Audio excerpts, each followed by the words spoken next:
Tuulienergia.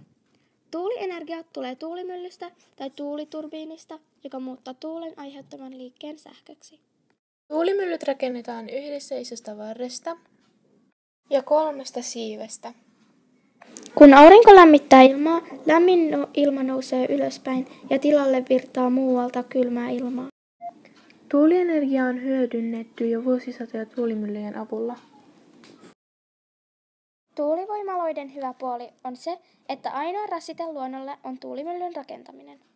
Tuulienergia on saasteetonta ja uusiutuvaa. Huonoina puolina tuulivoimaloissa on maiseman pilaaminen ja melu. Tuulivoimalan rakenne.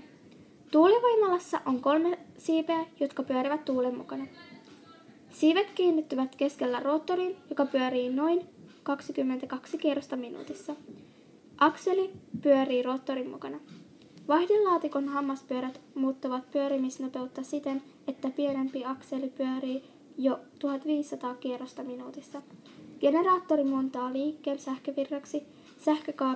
Sähkö siirretään alas tornista muuntajaan. Muuntaja muuntaa jännitteen sähköverkkoon sopivaksi.